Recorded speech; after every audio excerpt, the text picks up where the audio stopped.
Assalamualaikum warahmatullahi wabarakatuh. Saya Alan Fardi ini dengan NIM 2011-1030-191 dari mata kuliah Oceanografi Perikanan.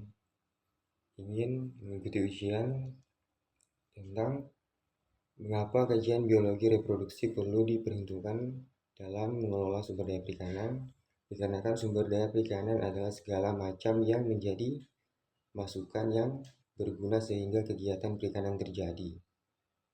Perlu diperhatikan agar proses suatu individu untuk menghasilkan individu yang baru berhasil sesuai harapan dengan memperhatikan indeks kematangan gonad dan tingkat kematangan gonad, dan bisa mengetahui bagaimana cara tingkah mempertahankan diri yang untuk menjaga telurnya. Selanjutnya, bagaimana cara menentukan musim penjagaan. Terlebih dahulu kita mengetahui bentuk morfologi ikan. Ukuran lebih lengkap akan kita pun mengetahui bentuk psikologinya. Ikan merupakan hewan yang hidup di darat di daerah beriklim sedang dan hidup sedang di temperatur 8-30 derajat Celcius. Penurunan suhu hingga 5 derajat Celcius dalam tempo dekat sudah menyebabkan jika tubuhnya diselimuti dengan kelapisan berwarna putih, itu menandakan bahwa ikan sakit. Makanan ikan berbeda-beda, mereka akan memijat searah setahun sekali. Musim kawinnya pada bulan April dan Juni. Musim kawinnya pada bulan April dan bulan Juni. Sekali memijat, seekor ikan betina bisa menghasilkan telur 200.000 sampai 400.000 butir. Suhu air mempengaruhi cepat lambatnya penetesan telur. Semakin tinggi suhunya, akan semakin cepat telur menetes.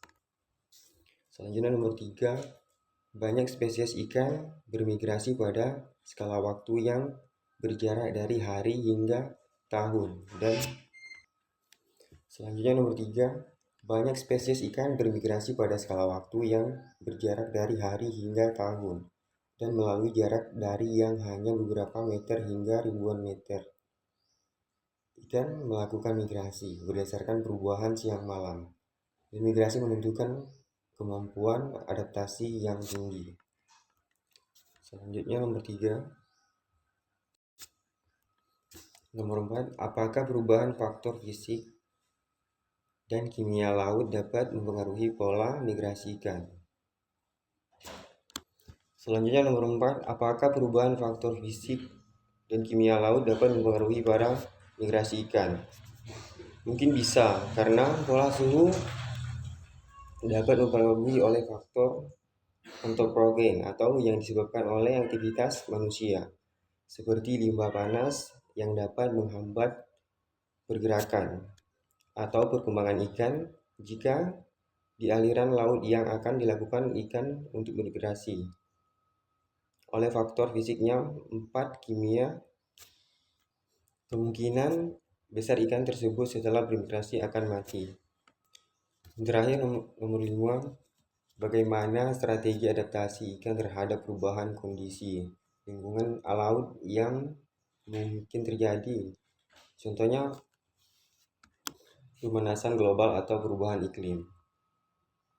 Perubahan iklim yang terjadi mengakibatkan tingginya gelombang dan berpengaruh terhadap fisiologi dan tingkah laku ikan. Kondisi ekstrim dengan mengenai suhu air, rendahnya konsentrasi oksigen terlarut, dan pH air dapat mengakibatkan kematian pola ikan.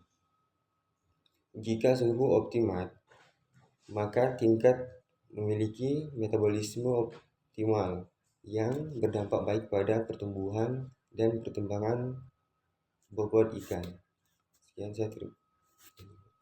Assalamualaikum warahmatullahi wabarakatuh.